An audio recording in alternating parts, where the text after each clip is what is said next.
Assalomu alaykum yana bir bor. Assalomu alaykum. Bizga vaqt ajratganingiz uchun katta rahmat. Bolalar hozir hammasi telefonda, gadjetlarda, vaqtini behuda sarflaydida. Mustafo mana bizga kelgandan keyin o'zini mana shu telefon yoki kompyuterlar bilan muloqot qilishi qanaqa o'zgardimi sezdingizmi siz? O'yinda ko'p o'tirardi Mustafo. O'qishga kirgandan keyin ustozning bergan uy vazifalarini mukammalroq o'rganish uchun mavzulardan, internetlardan o'qib o'rganishga harakat qilyapti. Shunisida katta yordam bo'ldi. O'yin kam o'ynaydi. O'yin kamroq o'ynaydi. Mana shu paytgacha o'qib kelganlar Mustafo sizga mana proyektlarni ko'rsatgan bo'lsa kerak. Ichidan sizga eng esingizda qolgani, yoqqani qaysi bo'ldi sizga? Birinchisi mashina BMWni reklamasi edi. O'shani qilgani. O'g'lim bilan faxrlangan edim. Bunaqa ishni qila olganim uchun. Juda ham yaxshi bo'ldi bu yoqqa kelgani.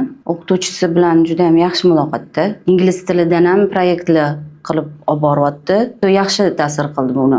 IT kursiga berganim, ingliz tiliga berganim. Endi mana o'g'lingizni berayotgan paytingizni eslasangizda, bizga qanaqadir shubhalar bo'lganmi? Qanaqa o'ylagansiz? Albatta. Qo'rquvim bo'lgan, tushunmaydi deb. Bu yo'nalish tushunolmay qoladi. O'zi qiziqadi, lekin o'qituvchilari o'rgatib biladimi? Ularni o'rgatgani bu tushuna oladimi? Kursdoshlari bilan qanaqa muloqotda bo'ladi? Uy vazifalarini qila oladimi shu proyektlarini deb o'ylagan edim. Yo'q.